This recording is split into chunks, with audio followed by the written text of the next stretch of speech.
Hello everyone. तो आज के डिस्कस करब how to read Indian polity.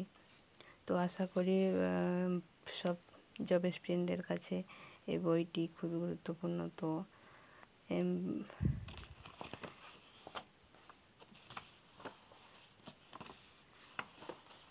দেখতে পাচ্ছ তো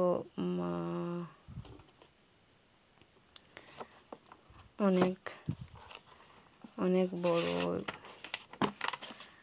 বইটি, তার সঙ্গে এটিও আবার রিভিশন করার খুবই কষ্টকর, এতগুলো চ্যাপ্টার। তার জন্য আমার কাছে একটা শর্ট ট্রিক বলতে পারো। তো এটা ফলো করলে তোমরা সত্যি বারবার রিভিশন করতে পারবে বা পলিটিতে একটা স্টেবিলিটি, একটা মানে ক্লিয়ার কনসেপ্ট হতে পারে। তো আমি টোটাল ইন্ডিয়ান পলিটিকে 3 ভাগে ভাগ করেছি। তো first of all A B C. তো এ মিনিমাম 40% ভোল্টেজ ক্যারি করছে। বি যে টপিক আছে এটাও 40% ভোল্টেজ ইম্পর্টেন্স ক্যারি করছে। Then C 20%। তো ফার্স্ট গ্রুপেই আছে কি citizenship, then fundamental right, directive principle of state policy, amendment of constitution, preamble of constitution, union and territory, পঞ্চায়েতের রাজ, মিউনিসিপ্যালিটি।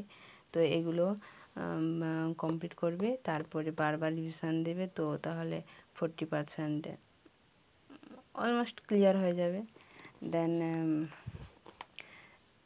Group B. তো গ্রুপ বিতে আছে president, vice president, governor, emergency provision, prime minister, state council of minister, parliamentary system, controller and auditor general of India. তো এই পরপর chronologically পড়ে যাবে, তাহলে তোমাদের একটা মানে তোমাদের ক্লিয়ার একটা কনসেপ্ট হয়ে যাবে।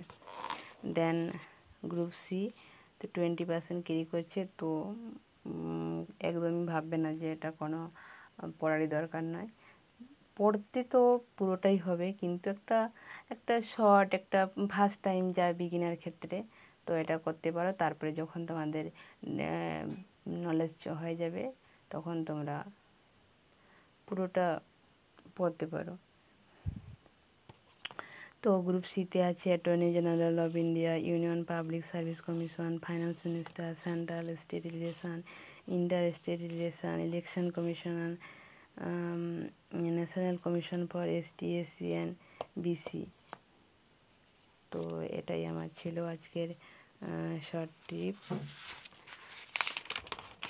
তো এটা ফলো করতে পারো, খুবই হেল্পফুল হবে আশা করি তোমাদের ক্ষেত্রে। তো থ্যাংকস ফর ওয়াচিং।